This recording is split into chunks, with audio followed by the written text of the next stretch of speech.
Here we have Vincent Price and Agnes Moorehead in The Bat.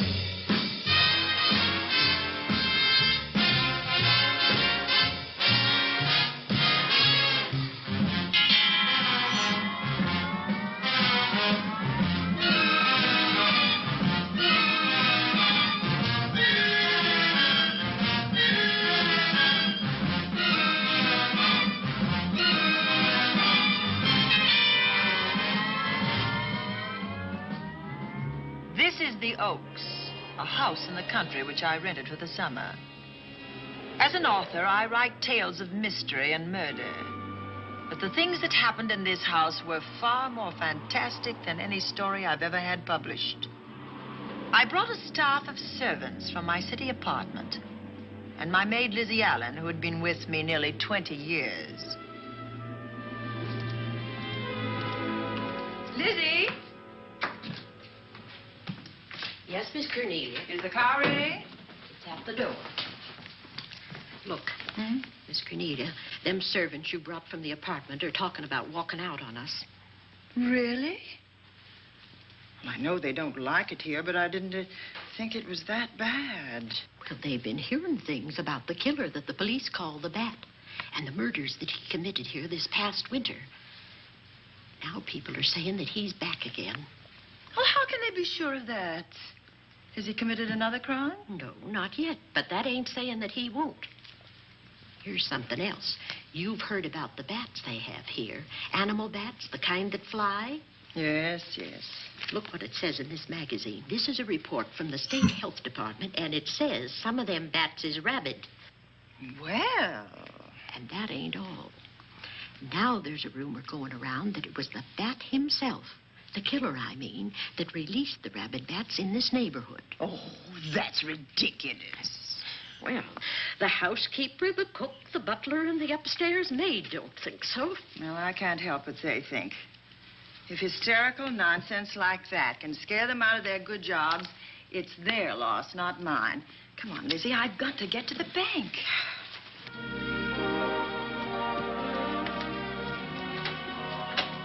Drive directly to Zenith Bank, Warner. I'm afraid we'll have to hurry. It's near closing time. I'll get you there, Miss Van Gorder.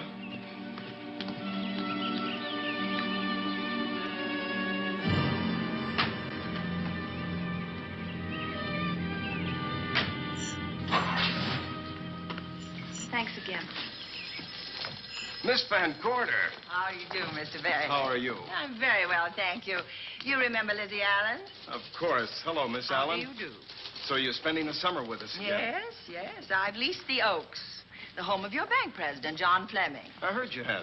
I was surprised. Why? Is there something the matter with it? No. I was surprised because Mr. Fleming said he would never rent it. Oh? Well, I rented it from his nephew, Mark Fleming, who has the real estate office here. He said his uncle would be gone the entire summer. That's right. Mr. Fleming's in the North Woods now with his physician, Dr. Wells. Oh, pardon me. Dale, I want you to meet my wife. We were married at Christmas time. That must have been nice. Believe me, it was. Oh, here she is. Oh, dear. My How wife, do you Miss do? Van Gorder, Miss Allen. How do you do, Mrs. How do you Bailey? do? Cornelia Van Gorder. Yes. Oh, well, I've read every murder mystery you've ever written. I just adored that weird one, The Private Morgue of Dr. X, even though it gave me the shivers. Only the shivers? Scared hell out of me. Oh. Well, I really mean that Miss Corney killed them off in that one. When you refer to my books, please don't call me Miss Corney. Pardon me, Mr. Bailey. Mr. Hines is here to see you. Oh, yes. Excuse me, please. Don't be strangers now. No, Oh, no, I we should won't. say not. Oh, so you're a bride. Well, not quite. Not since Christmas. You know, I'm sure I've seen you. Well, I used to be my husband's secretary here in the bank. Of course I remember.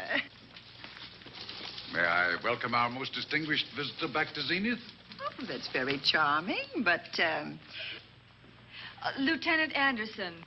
Lieutenant Anderson, of course. Chief of Detectives of the Zenith Police Department. This is Miss Allen. Miss Allen. How do you do? Lieutenant Anderson is one of our favorite citizens. He's on the bank's board of directors. Not bad for a policeman. You must have made a good thing of it. Well, I saved my money, if that's what you mean. It's near closing time, and I've got some business in the safe deposit vault. Please come and see me, Mrs. Bailey. Oh, I'd love to. And you, Lieutenant? Thank you. Goodbye. Goodbye. Nice to meet you. My, what a charming woman. She moved into the Oaks just the other day. That house is a proper setting for a writer of mysteries. Oh, it certainly is. Vic, what's the matter? Come in here, both of you.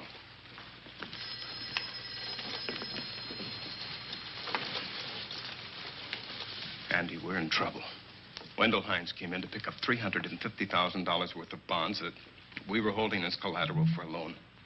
They were kept in our special vault. Mr. Fleming and I are the only officers of the bank who have access to that vault. So? The Hines bonds are gone. That's not all. Other negotiable securities are missing.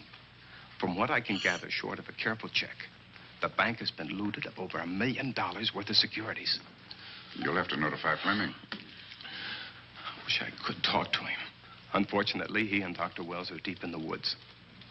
They can't be reached by phone.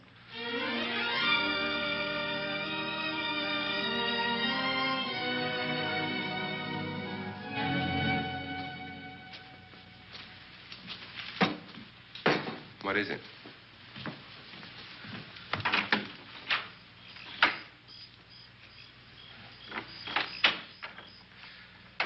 I thought I heard someone on the path coming from the lake.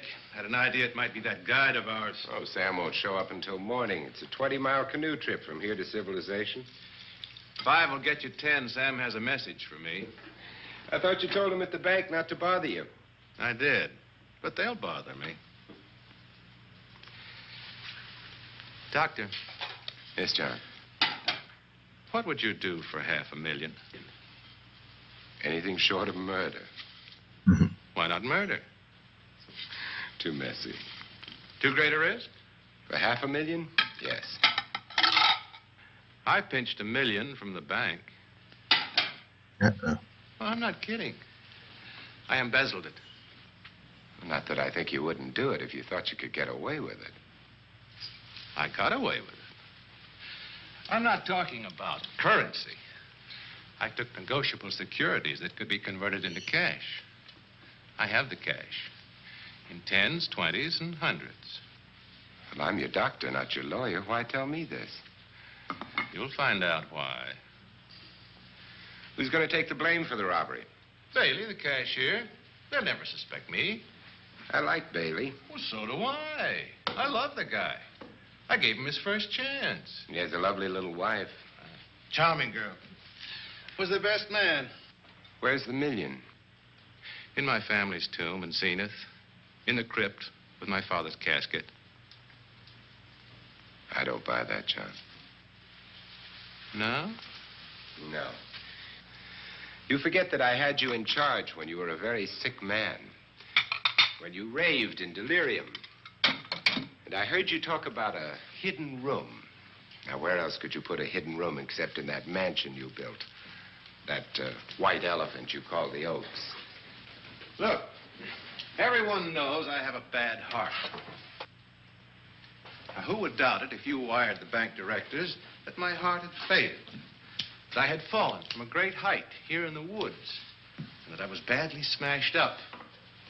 You could ship the body back for burial and instruct them not to open the casket due to the condition of its contents. Well, you realize, of course, that we'd have to have a body to put in that casket, which means that we'd have to deal with an undertaker at this end. Of course. Well, where do we get a body? Couldn't we provide one of our own? How about Sam? Sam, our guide? Sam weighs about as much as I do. He's practically a hermit. He wouldn't be missed for a long time. The local undertaker would know him. Not if we made him look as if he'd been in a serious accident. But if Bailey's going to take the blame, why'd he have to do this? The jury might acquit him. In that case, I'd be a logical suspect. I could disappear, of course, but it's safer if they think I'm dead.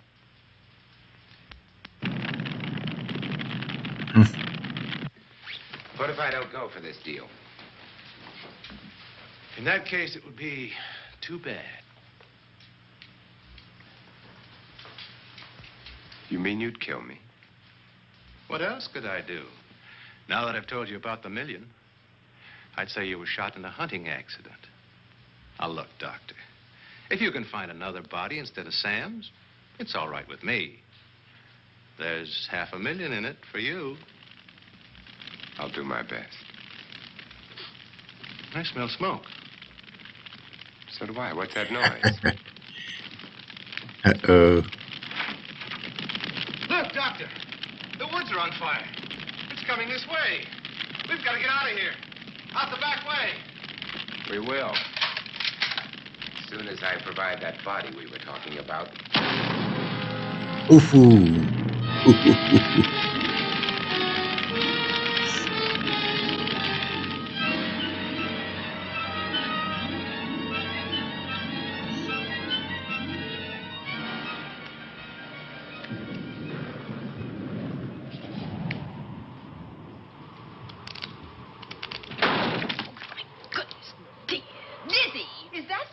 Yes, Miss Cornelia. There's a storm coming up, and it's gonna be a snorter. The wind nearly blew the door off its hinges. Well, that noise blew my game higher than a kite. I think I've lost some of the cars. Oh, I'll get them for you. Oh, I see you found the paper. Drat that paper boy, scooting by on his bicycle, just chucked it into a clump of bushes and let it go at that. For land's sake, Mr. Vic Bailey's been arrested. Oh? I think. Victor Bailey, vice president and cashier of the Zenith Bank, was arraigned before United States Commissioner Alvin Fielding, charged with the embezzlement of over $1 million. I can't believe Vic Bailey had anything to do with that robbery. Oh, well, I see our landlord is home again. Landlord? Mr. Fleming. Dr. Malcolm Wells is back in town with the body of John Fleming, president of the Zenith Bank, who was killed in a forest fire. Mr. Fleming will be laid to rest in his family's tomb on Friday. And I hope he stays there. Well, why shouldn't he? Well, this is his house. And ever since he died, some funny things have happened here. For instance? The housekeeper, the cook, and the butler said that they heard strange noises at night. And the upstairs maid swore that she met a man without a face coming up the back stairs. Oh, so that's why they quit and left me to run this place without a staff. They didn't tell you, Miss Corney, but the truth is they were scared to stay. But you're still here, Lizzie. Haven't you seen anything? No. No, and even if I had, I ain't afraid of ghosts. They're afraid of me. Honest, Miss Corney, a spiritualist told me once that ghosts was allergic to me. But this Bat feller they keep talking about in the paper, I guess he'd be different. No, I don't think you'd have the same effect on him. Oh, dear. What are they trying to do? Drive people away from this part of the country? Why, what does it say about the bats? Specialty seems to be killing women. My goodness, 2 of them in one night. All his victims died the same way, like their throats had been ripped open with steel claws. That's a charming little caper. I'll have to try it sometime. In a book.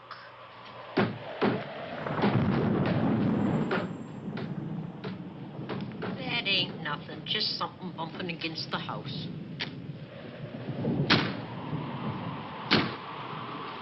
That's just the wind banging a door. Pay no attention to it. Listen to this. One of his victims who lived for a moment after she was found described the bat as a man without a face. Honest, Miss Corney, I think that woman must have been exaggerating.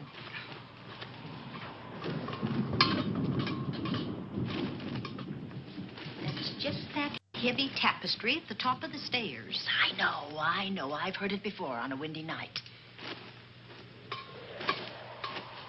That sounds as if there was someone on the stairs. I know there isn't. At least there shouldn't be. There ain't. Them's just the noises you hear in any old house on a windy night. It says here that the bat never leaves no fingerprints. That's understandable. Having no face, he probably has no fingers either. Lizzie!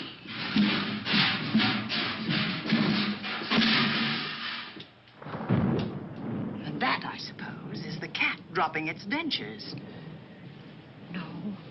No, I don't think so. But I think it's something should be looked into.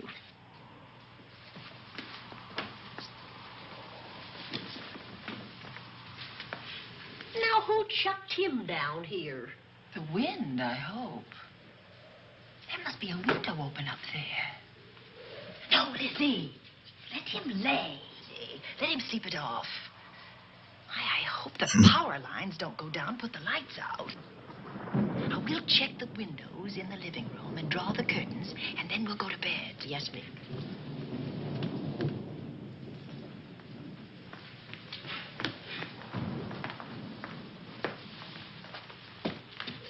I won't be a minute.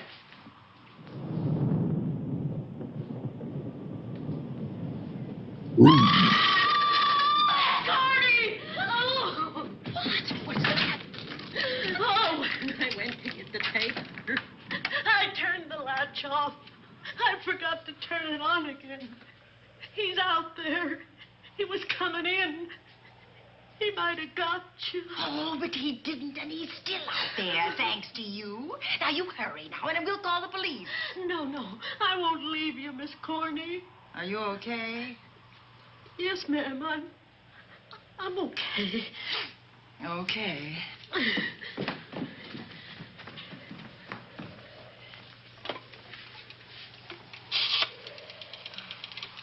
Operator?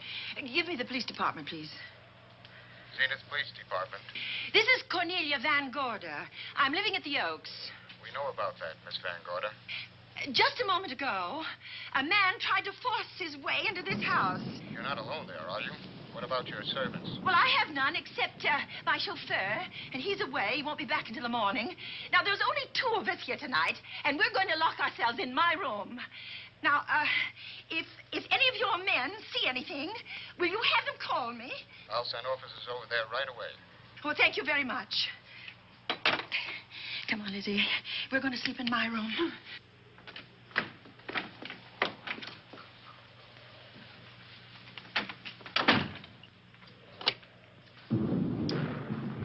Well, nothing can get at us in this room now, I think. This door seems good and solid. Like the door to a tomb.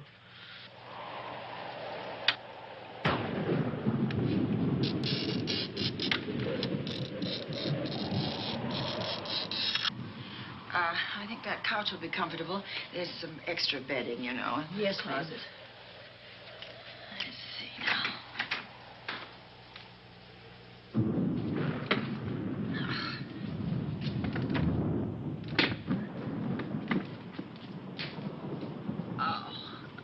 Huh? No bolt. Well, that's not so good.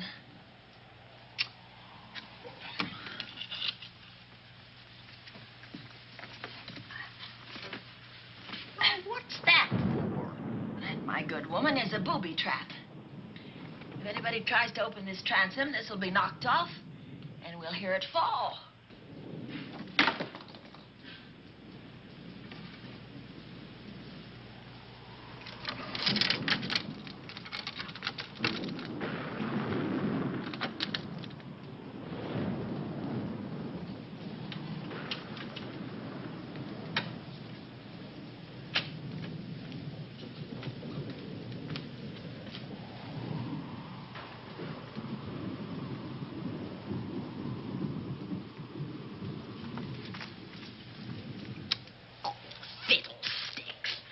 I forgot my night things, my robe, my gown, and my slippers. I'll go get 'em now. Now, wait a minute, Lizzie. I'll go with you. Now, don't you bother, Miss Cornelia. My room's just down the hall. Lizzie, I told you to wait. It's all right. I'll only be a second. Get.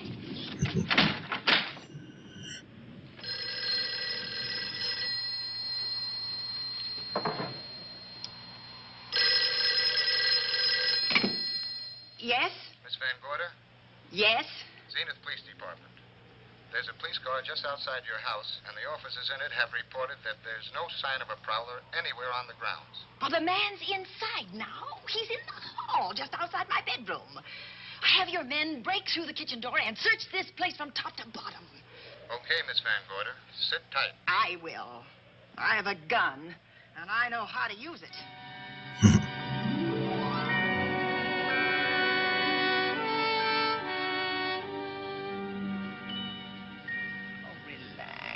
Relax, Lizzie. The police did a good job. They couldn't find anybody in here. But we both saw him, Miss Cornelia. All right. So he got away. But there are men on guard outside, so just try and get some rest. There's nothing can get at us here.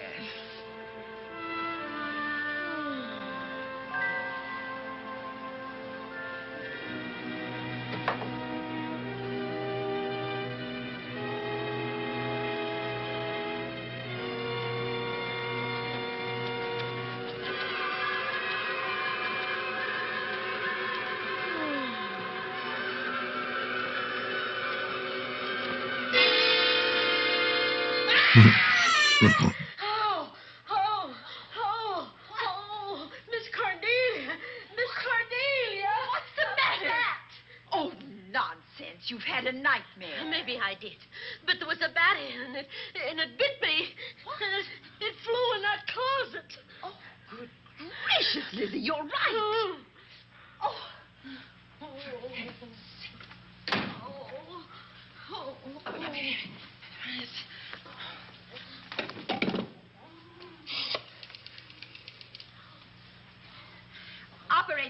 Operator, will you get me Dr. Malcolm Wells' office, please? No, I don't know his number, and I have no phone book up here, but this is an emergency. Will you connect me with his office, please? Oh, dear, I'm going to get the rabies. Hello? Hello? Dr. Wells' office? This is a call service. Dr. Wells is out at the moment, but if you'll give me your name and number, I'll try to locate him. Well, this is Miss Van Gorder of the Oaks. My maid has just been bitten by a bat that may be rabid, and she must have treatment as soon as possible. And I was told that Dr. Wells was the nearest physician. I'll try to find him for you, and if I can't, I'll send you another doctor. Oh, well, thank you very much. Oh, he's out on a case. Oh, I hope it's not a delivery. A baby, I mean. They can be terribly complicated. It never bothered me none. Oh, Lizzie, you never had a baby. Of course I didn't. That's why they never bothered me. Oh, does it hurt, huh? Little.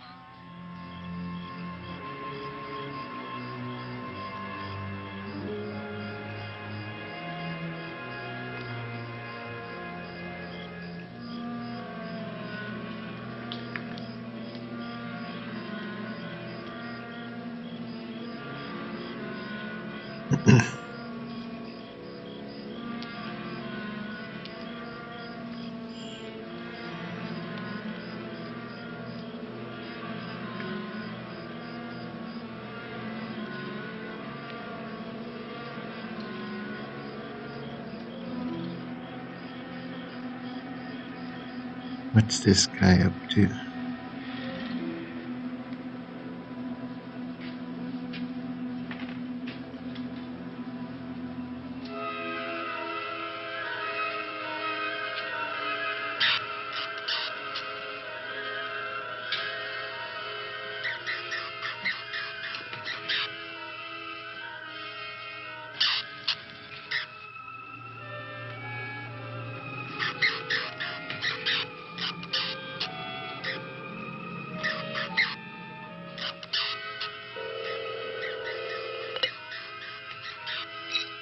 Dr. Wells?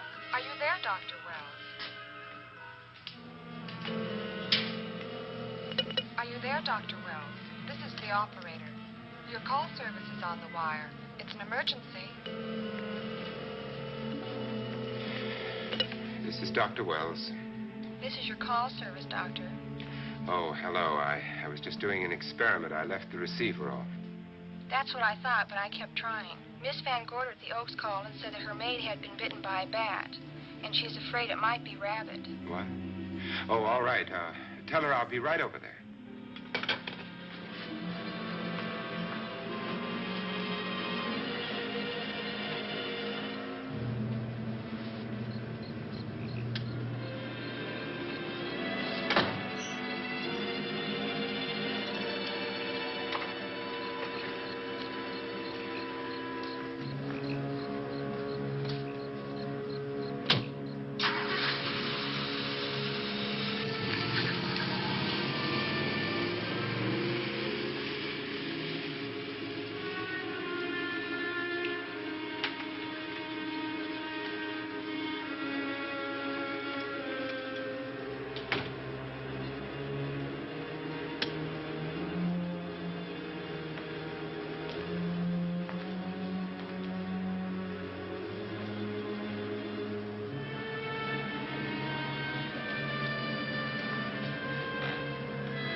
What is that?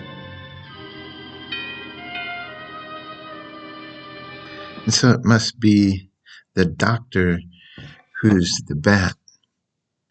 But the bat has been killing people all winter. So even before the money was stolen. That's interesting.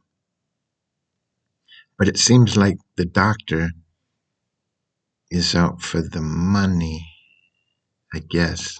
Because he shot the guy, the rifle back there at the hunting lodge that they were staying in. So it must be him. What is that?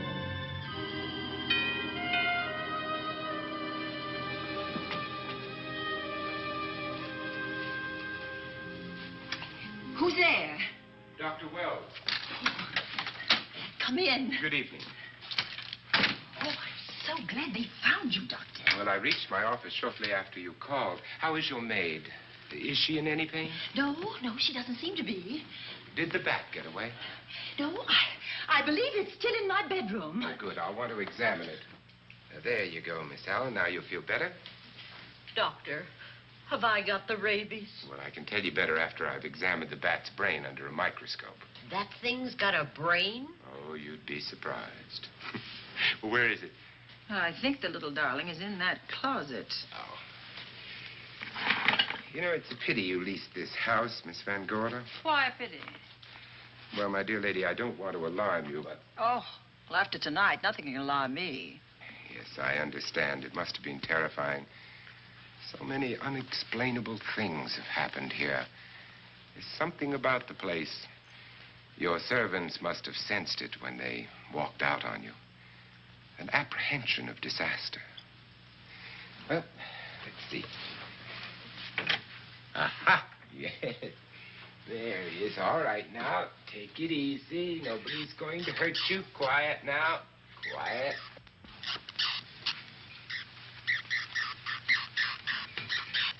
And he looks quite normal. Doesn't seem to be sick at all. Oh, ain't that nice? I've been worried about him. Well, you should be. From his appearance, I'd say that he doesn't have any infection. In which case, you've had a narrow escape.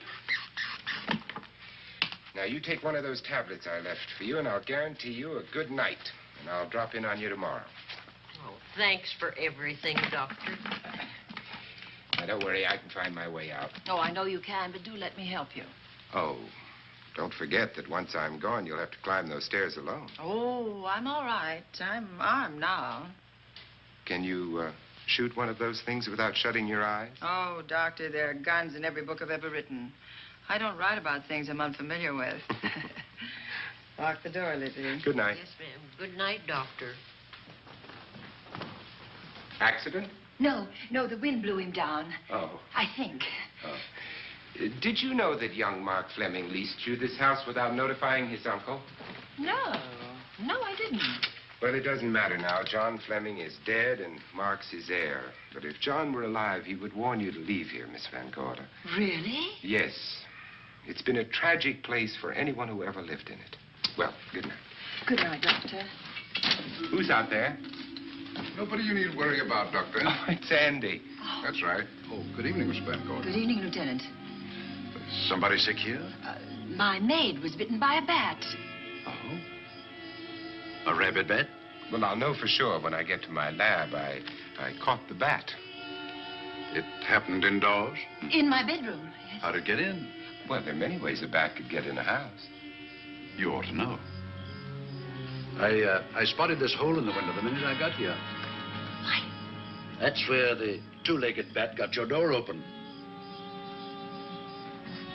Miss Van Gorder told me that she phoned headquarters at Zenith.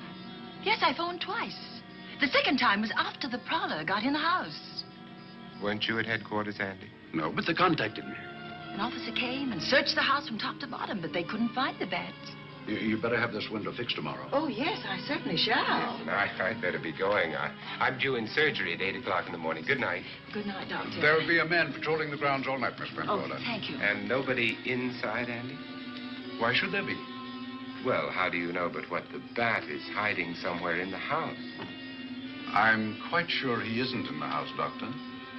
Not now. Good night. Good night.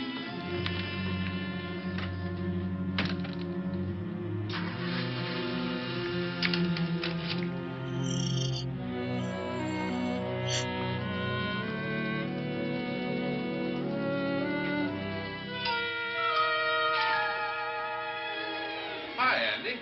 Hello, Mark. Well, congratulations. Real estate business must be picking up. New office, new furniture. New deal. How do you like it? Looks expensive. Are you squandering your inheritance? Oh, I haven't got it yet. Well, the paper says John Fleming left his entire fortune to you. Funny thing about that entire fortune is that we can't find it. No kidding. Oh, all Uncle John had in his bank account was a couple of $100. And his safe deposit box was empty. If we don't find that missing million, mine will be empty, too. How come? Well, all my savings were invested in Zenith Bank stock. The examiners won't certify the bank is solvent until those stolen securities are found. So the stockholders have voted an assessment that will wipe some of us out. It's a since those securities have been converted into cash. And if I can't find that cash, I'm sunk. Well, where are you going to look for it, Andy? Here in Zenith. Your uncle wouldn't take $1 million on a hunting trip, would he? You suspect Uncle John? Why, Andy, he founded the Zenith Bank. That'd be like robbing the family tomb. You think he wouldn't? Well, besides, Vic Bailey's fingerprints are all over the vault. Now, they didn't find any of Uncle John's fingerprints. Because he wiped him off. Can the defense prove that? They'll try to. Judy Hollander, Bailey's secretary, is a defense witness. And they believe her testimony will have a powerful effect on the jury. Oh, well, she has a powerful effect on me. Judy's a doll. Here's the book you mentioned, Judy. It's your newest one. Yes, it's just been published. You can have that copy if you wish. Oh, it's a first edition and you've signed it. Yes, of course. Thank you so much. May I serve tea now, Miss Van Gorder? Yes, please do, Warner. Thank you. Well, I see you've engaged new servants. Yes, of course. Well, how did you persuade them to live in this house? Well, Jane Patterson, my new housekeeper, knows this house better than you do, Doctor. Oh? She worked for John Fleming. And Warner was my chauffeur. Chauffeur turned butler? Incredible. He can play any part at a moment's notice. Did you get a plumber, Warner? No, we can't get a plumber for 3 days, madam. What about that leaking pipe? The basement will be flooded in 3 days. The pipe is no longer leaking. You mean it's dried up of its own accord? No, not quite. I packed the elbow where the water was coming out. packed the elbow. Thank you, madam. Now, there's a character. How long did you say that he worked for you as chauffeur? About 3 months. Well, I hope he doesn't have a police record. My dear Dale, it may interest you to know that the last night of his life, John Fleming told me that he loved your husband like a son. If Fleming were alive today, he would be fighting to prove Vic's innocence. Could Mr. Fleming prove his own innocence? Miss Van Gorder, can there be any doubt about it? There will be when Miss Hollander testifies at Vic's trial. Oh? You know something that we haven't heard yet, Judy? Something I saw with my own eyes. She's not permitted to say what it was. My dear girl, I wouldn't think of asking her.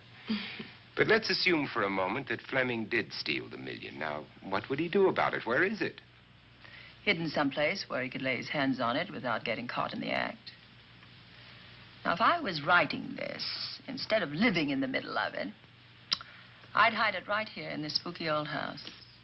Under a loose floorboard or up a chimney? If Mr. Fleming had the nerve to steal $1 million, he'd make his plans well in advance. I'd say he'd prepare a place to hide it. Possibly when this house was being built. Now, I rented this place for Mark Fleming, his nephew. I wonder if he'd have the floor plans. I'll ask him. Yes. Lizzie, will you bring Mrs. Bailey the phone? Oh, you ask him now. Okay. His number is Summit 7537. Oh, thank you, Lizzie. Summit 7537. Not bad, eh, Andy? That means new business. Now, you see, somebody wants to buy a house. Mark Fleming speaking. Oh, hello, Dale. Well, hang on a minute, honey, while I see if I have him. It's Dale Bailey, all excited. Miss Van Gorder wants to know if I have the floor plans of the Oaks. Now, what would she want with the floor plans? Well, she suggested to me that your uncle might have hidden the bank loot there. Are the plans here? Well, they're somewhere in the house itself. Wait a minute, there is a place where Uncle Johnny might have kept those blueprints. What place? Well, I heard him talk about it a good many years ago. I can't be sure of the exact location. Anyway, I don't think the old boy had the guts to steal $1 million. But if I find those plans, I'll let you know, Andy. Hello, Dale. Look, honey, I haven't seen those plans since I was a kid, but I'll come over tonight and maybe we can find them. Thank you, Mark. We'll expect you. He seems to think they're here in the house somewhere. He's coming over tonight. Well, that's good. Dale and Judy are my house guests for the weekend. Would you like to have dinner with us tonight? Oh, no, thank you. I couldn't. I still have a few calls to make. You know, if Judy's testimony is going to clear Vic Bailey and implicate John Fleming, others may get the idea that there's buried treasure in this house.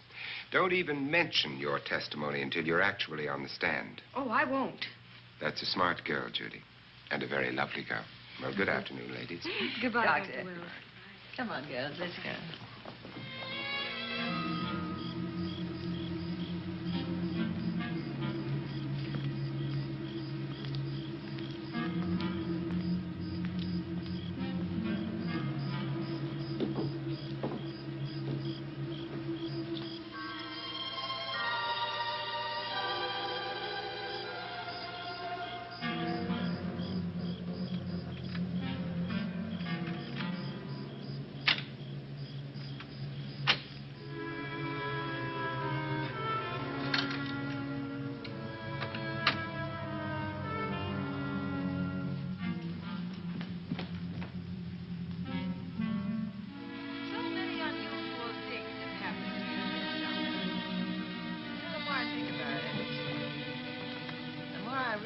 I should be putting them down on paper.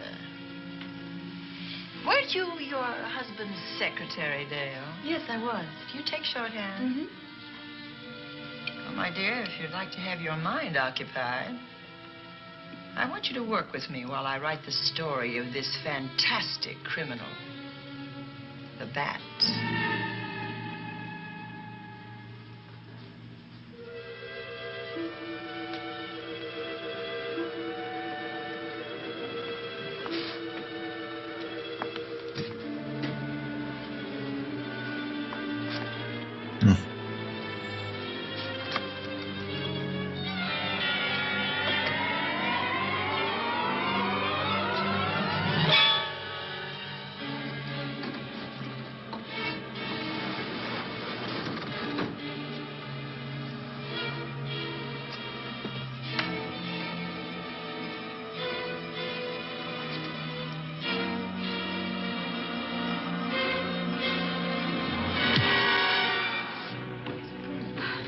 Wonderful dinner.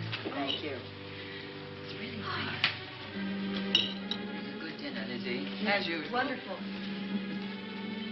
Oh, what a lovely piece of silver. It's an original, isn't it? Yes, they still use them in England for buffet breakfasts. I've got water in the bottom. Should keep us hot, your sausages and your scrambled eggs. Interesting. It's very useful, really nice.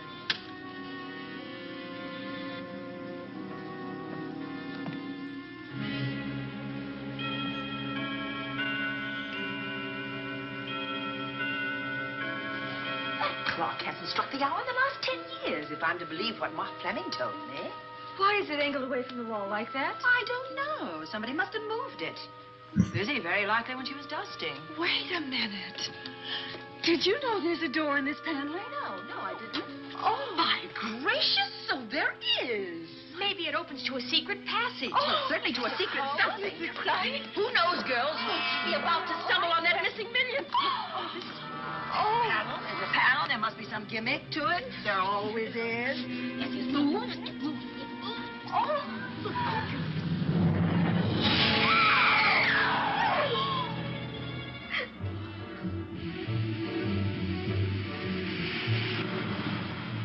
Calling car 11.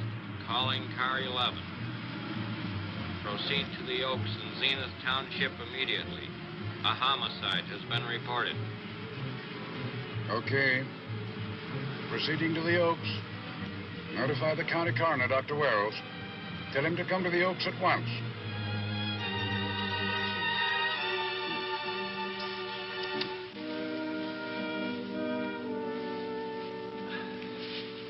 Horrible. As if his throat has been torn by some creature with fangs or claws. That's his sign. We found it on the others he killed. I'd hoped those reports that he was up to his old tricks again were pure imagination, but apparently they're based on fact. He's come back. Back to the scene of his kills. Yes, that's who I mean. That's who did this. The bat. Who found Mark? We all did. And his Dale and Judy and I. Lizzie was in the dining room. This is my new housekeeper, Jane Patterson. You know, she worked for John Fleming. I know her. Where were you, Mrs. Patterson? In the kitchen, cleaning up. I cooked the dinner tonight. Did you know that the secret closet was here? No. It was behind the grandfather's clock. Well, it was I who found it, really. Noticed the clock had been moved and the door wasn't quite closed. I'll get it.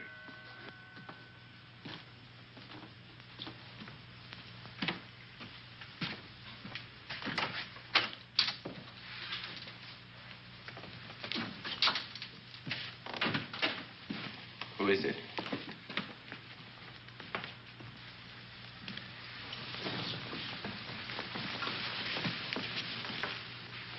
Mark Fleming. As coroner, you saw the same wounds on the others. How long's he been dead? Oh, I'd say about a half an hour. Do you believe it was the bat? That's the bat's trademark. Perhaps he's still in the house. That's possible. Why should he be? Because he's looking for something, and like you, he believes it's here. And he's a persistent killer. I would advise you to get out of this house as quickly as possible, notwithstanding our expert police protection. Have you called the morgue? They're on their way here. Oh, good. I want to examine the body before they get here. May we take it into another room? Yes, to the sunroom in the back. Thank you. Give me a hand. Excuse me.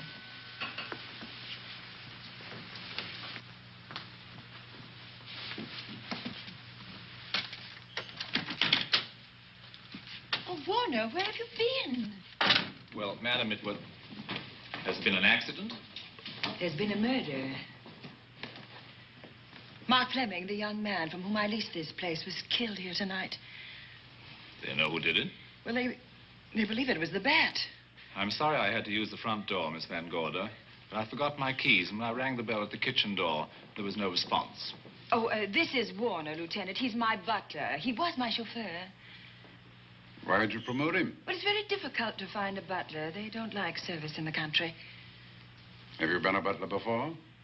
I've served in many capacities, sir, but this was my night off, and I forgot my keys. I heard that part. What time did you leave the house tonight? Oh, about 6:30. I had dinner at Wiley's Roadhouse. Can you prove where you spent the rest of the evening? I can try. Try hard. And don't leave the house. I'll get to you later. Very good, sir. I shall be in my room, Miss Van Gorder, if you need me. Yes, Warner.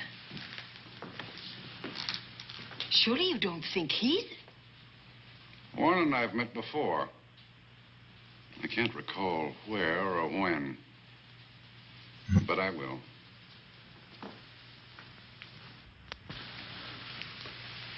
There'll be a crew here shortly from headquarters, dusting for fingerprints, taking photographs. But in the meantime, Mrs. Patterson, you aren't leaving the house tonight, are you? No, Lieutenant. Don't. I'll talk to you in the morning. Good night. Good night, sir. Good night, Miss Van Gorder. Dale, I was with Mark Fleming this afternoon when you talked to him about the floor plans of this house. I heard him tell you he was coming here tonight. Dale called him at my request. She told me he was coming. Who else heard her tell you that? Judy, Lizzie. And that nice Dr. Wells. Dr. Wells.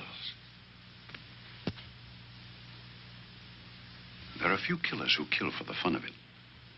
The bat very likely is a mental case, and I'm convinced that his crimes are motivated by his mania for personal gain. There's $1 million at large, and he's going to keep on hunting for it until he lays his hands on it. Now, these young ladies are staying here tonight? Yes, they're my house guests. Well, when my crew arrives, we'll be busy for a while, so I'd suggest that That we go to our rooms? That's a very good idea. Come on, girls. What about a police guard for this house tonight, Lieutenant? You've got one. I'm going to cover this place tonight from the attic to the basement. If the bat makes another call, I'll have a little surprise for him. Who is he? Have you any idea?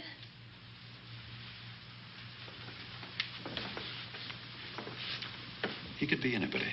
So far, there are clues to his identity, but nothing we could take before a jury. I am afraid we must look higher than the criminal world. He may be a merchant, lawyer, doctor, scientist, one of the pillars of his community. Ladies, lock your doors tonight. Stay behind them. I promise you you'll be safe. Good night. Good night, Lieutenant. Good night.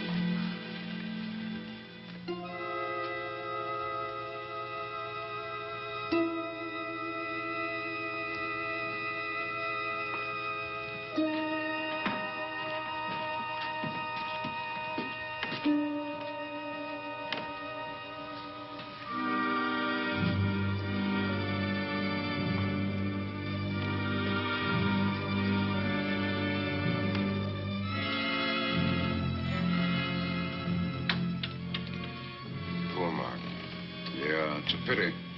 So young. Well, Doctor, do you agree it was the bat?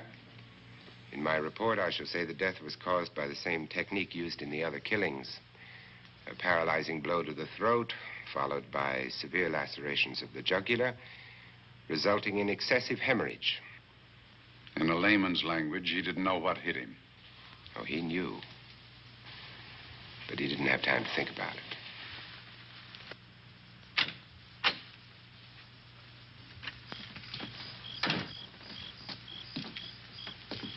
Staying here tonight, Andy? Well, until I check the doors and windows, but I'll be back bright and early in the morning. Neither snow, nor rain, nor heat, nor gloom of night stays these couriers from the swift completion of their appointed rounds. A lot of people are due for a shock when I close this case. Yes, I'm sure they are. Good night, Andy. Don't get hurt. Good night, Doctor.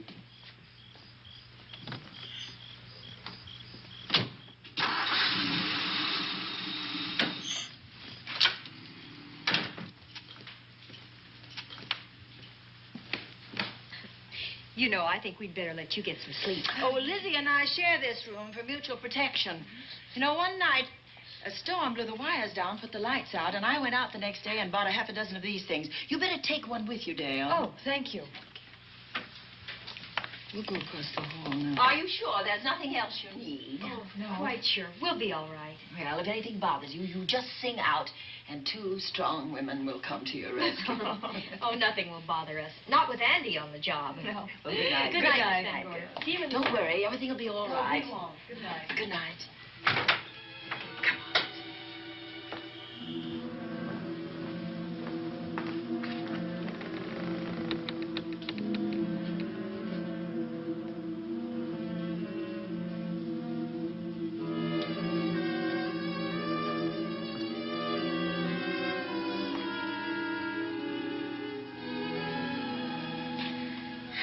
I don't think I'll sleep tonight. Me neither. All I can see is poor Mark Fleming staring at us.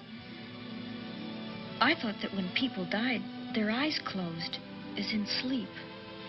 Don't think about it. I'll bet you're thinking about it. No, I was thinking of my poor husband sleeping in jail tonight. Oh, Judy, I love him so much.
noise? Oh, I don't know. I kind of fell half asleep. For a moment, I thought it was something from a dream. It's somewhere in the house. Yes, on the floor above. Not directly over us. Probably a room overlooking the driveway.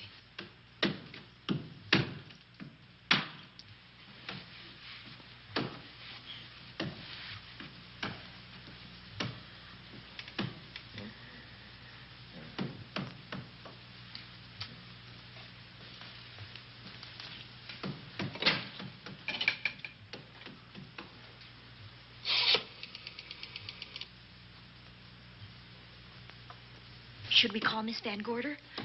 She'll hear it. How can she help but hear it? Oh, besides, we don't want her to think we're a couple of hysterical women. Well, I'm about to become one. dear. I had it for one night. Dale, you're not going out in that hall. I want to know what's happening up there. But Lieutenant Anderson said if we stayed behind our locked doors, we'd be safe. Vic isn't safe locked up in that jail. Suppose that stolen money is in this house. Mark Fleming seemed to think it was. Maybe that's what somebody's looking for. Oh, for heaven's sake, don't you hear that awful noise up there? Now, Livy, you've just got to stay awake. The house phone and the outside phone wires have been cut, and we can't get help. Where's that policeman? Oh, I don't know. Something must have happened to him. Now, go on, get on your robe. Oh, Dale, please don't go up there. I've got to. Think what it could mean to Vic. Now, you stay here. Oh, no. If you go, I go.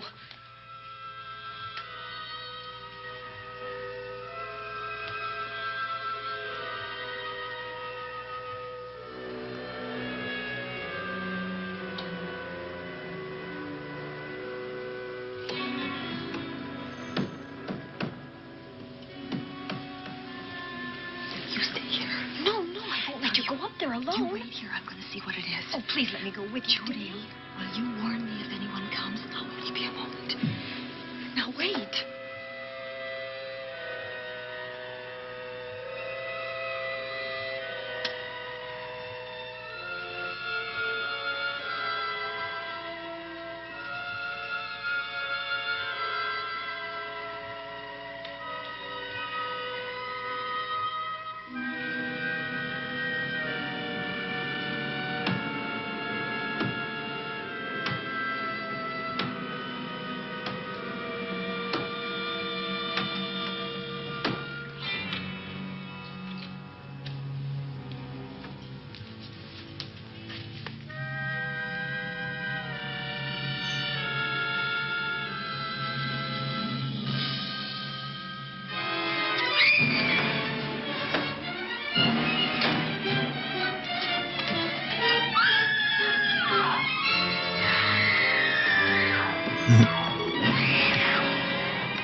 Give her to me. I'll look after her. Poor baby.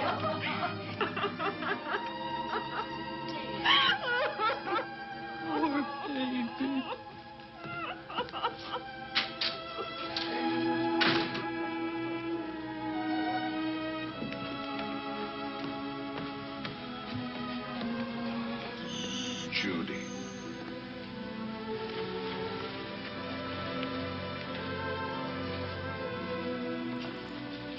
The bat. Yes, the bat. He caught her at the head of the stairs. We saw him rushing down the stairs as we came out of the room. I hurled that after him. I hit him, I believe. I'm going to cover this place from attic to basement, you said. Well, what were you covering when that poor child was murdered? Where were you? I saw a man outside in the grounds. I went out there and hunted him. I heard him in among the trees, and so I followed the sound of him as far as the brook down near the back road. And then I lost him. I'd rather give my own life than have this happen to Judy. But I told you to stay in your rooms and lock your doors and stay there. What was she doing at the head of those stairs? That was my fault. They heard a strange noise. Heavy pounding in one of the rooms on the third floor. We all heard it. I wanted to see what it was. Judy, wish she wouldn't let me go out by myself. I made her stay on the balcony. What about your new butler? Oh, well, he's in his room, I suppose. Oh, Mrs. Patterson. Oh, yes. Did you know what happened here? No, sir, but I heard the screams. I went to call Warner. We have rooms on the same floor, but he wasn't in his room. His bed hasn't been slept in. If Mrs. Patterson heard the screams, Warner could certainly hear them. You're quite right, sir. I heard them. Oh, you did? And where were you? Outside in the grounds. Miss Holland has been murdered. No. Oh, so you're surprised. Shocked. Well, I've seen better performances. I remember you now.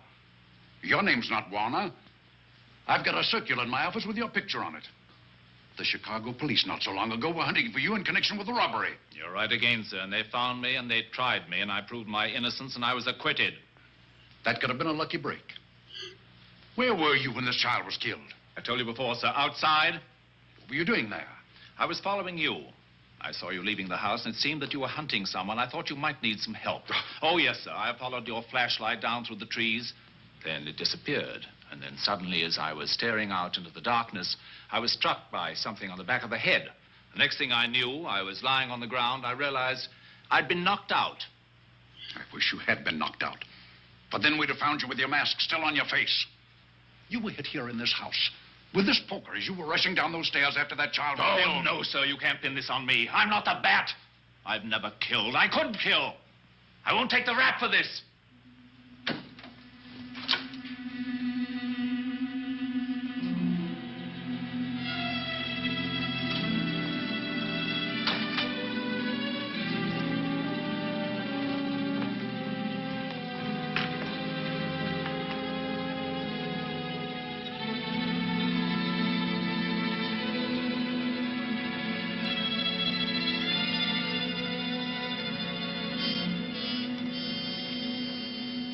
Well, Doctor, we have another case for the county coroner.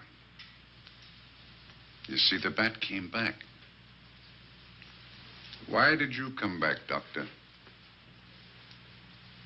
Well, I had an accident about a mile down the road.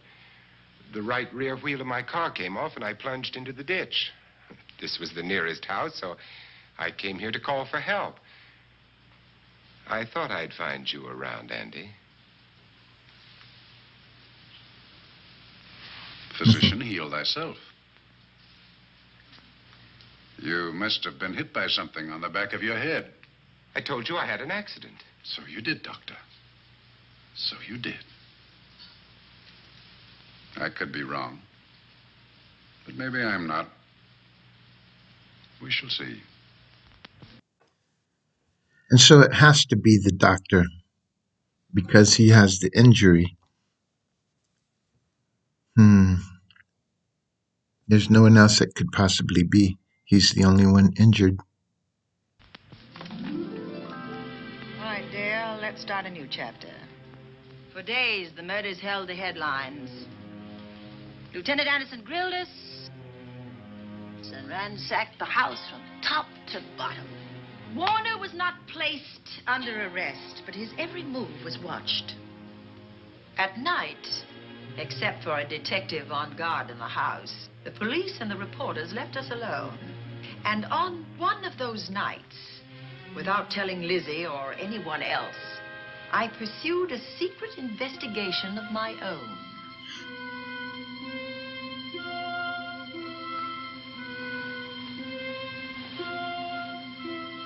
It was in an empty room on the 3rd floor where we kept our trunks and other things.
idea to kill me in my own lab and let people think that I'm the bat.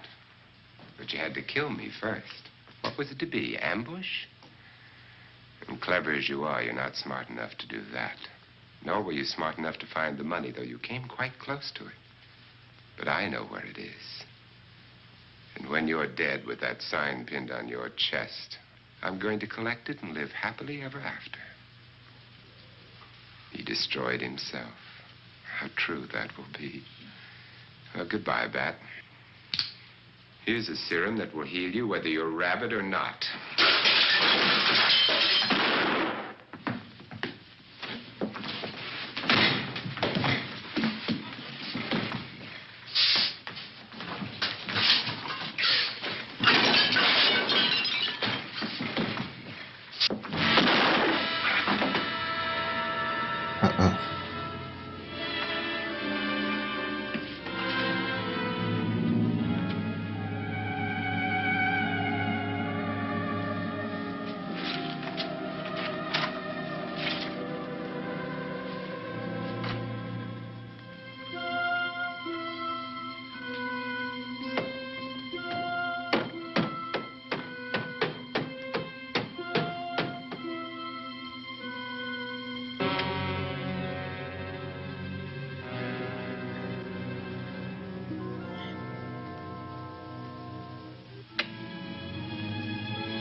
There it is.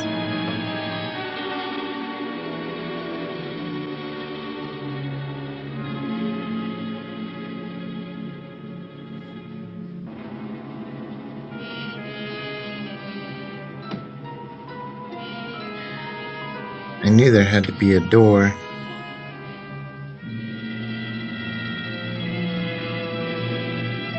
Oops. She's stuck.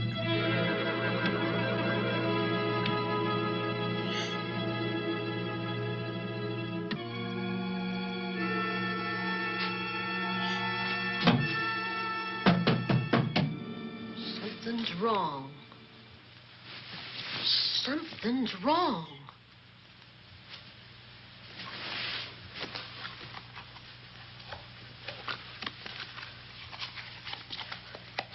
Miss Cornelia.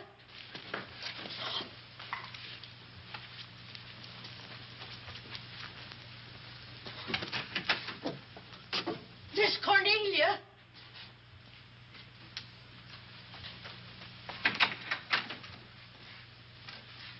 Now, where would she be going at this time of night?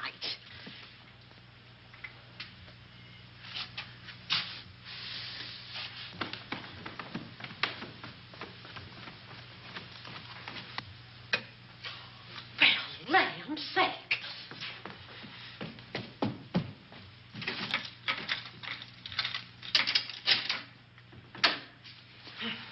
I never.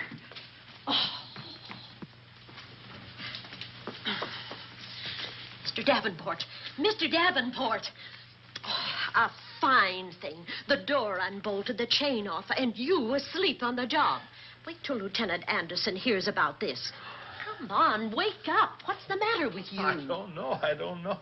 My head hurts. My whole body's numb. Here, take a sip of this. Try to snap out of it. I'll be back in a minute.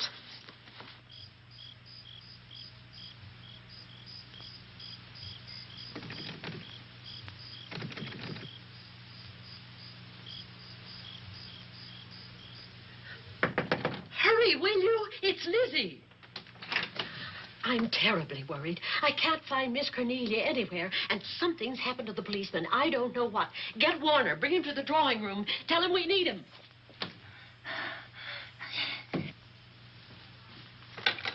Are you all right now? Yeah, I'll be all right in a minute. I remember now. I took a drink of wine from that decanter there. Miss Van Gorder told me to help myself. She wouldn't put nothing in it? Well, somebody did. Somebody who knew I was on duty here. Then it was somebody that got Miss Van Gorder. I can't find her anywhere. Upstairs, downstairs, or in the basement. I told the housekeeper to get Warner. Lieutenant Anderson will want to know about this. Hello. Yeah, this is Davenport at the Oaks. We've got trouble here. Well, for one thing, I was drugged. Yeah. But I must have been knocked out because the maid tells me Miss Van Gorder is missing. Well, you better call Anderson and let him know. He's not at home. Well, where is he? Out on a case? What case? Dr. Wells. What else did they tell you about it? Oh, hurry, will you? We've got to find Miss Cornelia. Okay. Lieutenant Anderson is out on a case. Dr. Wells was found dead in a room next to his garage, murdered. Dr. Wells? There's something queer about the killing of Wells, but headquarters won't talk about it. Lizzie, Warner isn't in his room. There's no sign of him anywhere. And I was supposed to keep an eye on that guy. Where's Miss Cornelia? That's what I want to know. Wait a minute. Didn't you say that the chain and the bolt were off of the front door? I certainly did. Well, maybe Miss Van Gorder went outside. Oh, she never would. We better look. I can't breathe. There's no air.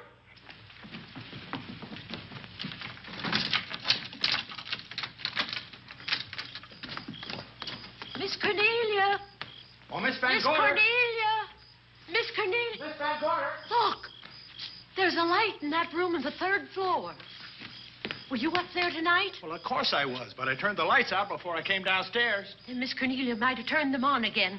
That's where we're going to look first. Come on. Now they're gonna find her.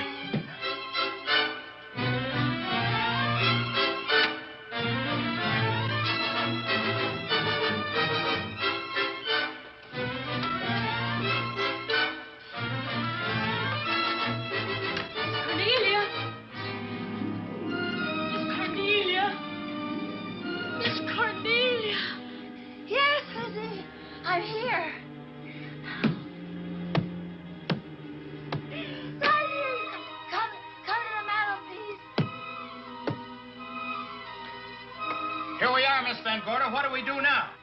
Over the mantel, there are 5 panels. Strike it with your hand.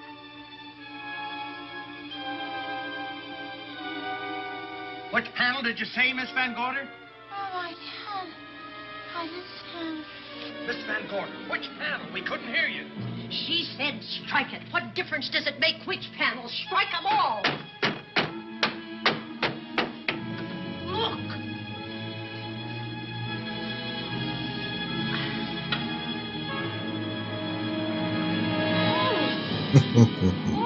They saved her.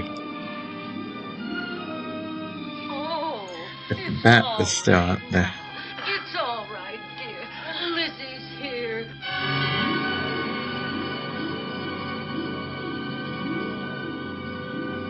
Feeling better? Yes, much better. We'll take you to your room. Oh, no, you won't. I'm going to stay right here. I'm quite all right.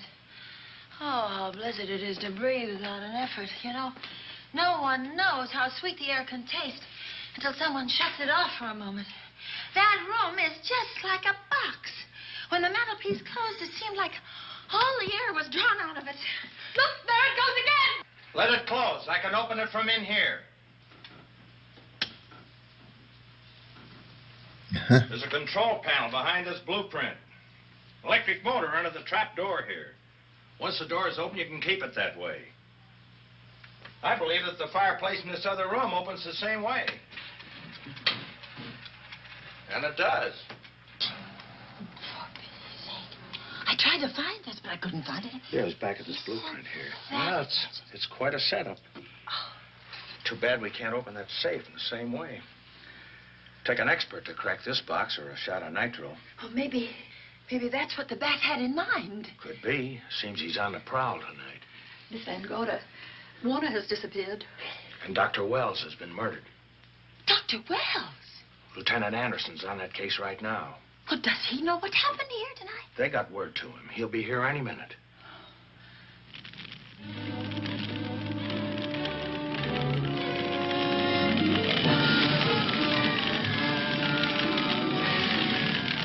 What's that noise? Miss Van Gorder, the garage is on fire. Scott, look at that. Lizzie, put that light out in the other room. Now, where are you going? To report the fire. Well, you just stay right here. But Miss Van Gorder, the garage. Well, let it burn. You watch the stair. Can't you see that fire was set to get us out of the house? Out of the house? Were you talking about the... Yes, I'm talking about the bat. Now that the lights are out, he'll think his trick has worked, and we've gone. He'll be here any minute. Well, so will Lieutenant Anderson. I hope so, but the bat will be here first. And he'll kill again if we're in his way. We've got to be as clever as he is.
But you'll be safer downstairs. I'll take care of you. Well, the others can go, but I'm going to stay right here. All right, but get out of sight.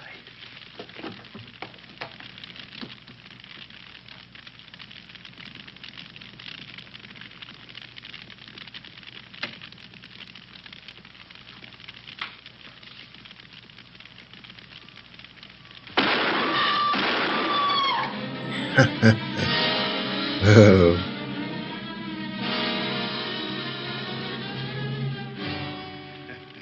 Let's face it, ladies, and get it over with. Others have seen my face before they died, but I'll have to deny you that pleasure. This would make a good scene for your book, Miss Van Gorder, but I'm afraid you'll never write it.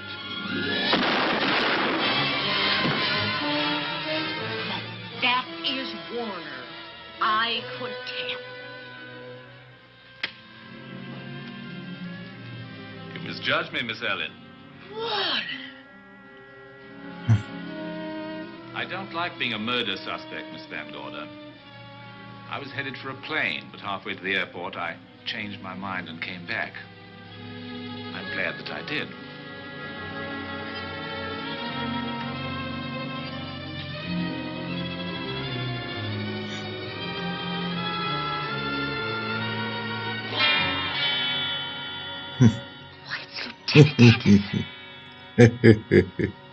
Oh, my goodness. Yes, it was Anderson. He discovered the secret of the hidden room and was waiting to get into it and open up the safe. We found the money in it. A little over $1 million in tens and twenties and hundreds. Good old Andy. With all his ill-gotten gains invested in bank stock. It's rather a clever way to hide stolen money. In the open, as it were. And so respectable. But don't try it. No matter how clever you are, you can't hide murder.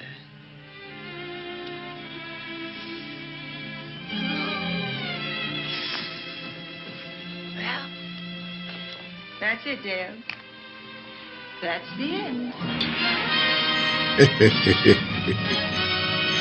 Oh, goodness.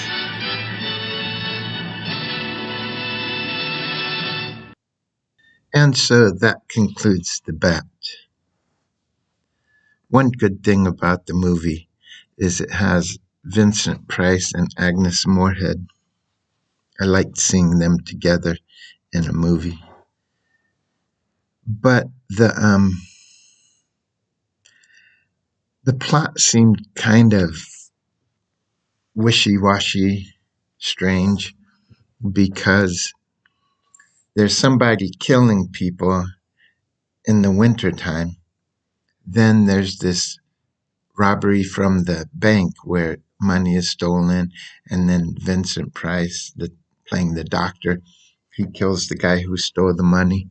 So you figure he's after the money. You had that fire at the beginning there in the woods, and then someone sets a fire outside the house. I don't know. The fire in the woods happened accidentally or something, and fires happen out in the woods, and someone set that fire at the house. And that was that the um, detective who did that? And then what about the injury when Agnes Moorehead, the character that she's playing, throws something at the bat and it injures the bat, it hits the bat. And then the doctor, played by Vincent Price, shows up. He has the injury on his neck, right where that injury would have occurred. But the detective doesn't have any injury that you can tell. Yeah, it's kind of wishy-washy, who's who. So you think you can't figure out who it is, but I don't know. At the end they reveal, oh, it was the detective, and he knew. Well, certainly he would be a suspect. He knew that the money was stolen, but was he the killer? Is there some other bat out there who's still killing people or something, and he took on the identity of the bat or something? I don't know. Kind of a wishy-washy plot.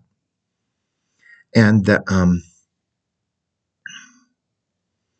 the dialogue in it is typical of that time period, so I'm not going to complain about the dialogue.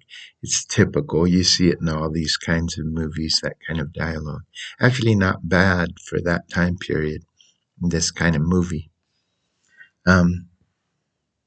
Yeah, the scenes pretty good. I think the scenes are really good.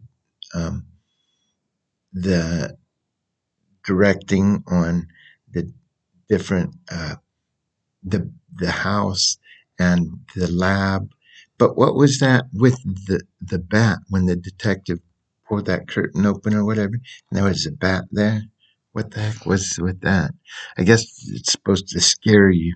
I think the scariest part in the whole movie was at the beginning with that hand. That was pretty good when it comes out. I like that, the claw of the bat. Could have had some more scary scenes in there, something better. But yeah, typical kind of movie from that time period. And I like just seeing Vincent Price and Agnes Moorehead together in a movie like that. That was good. All right, bye-bye.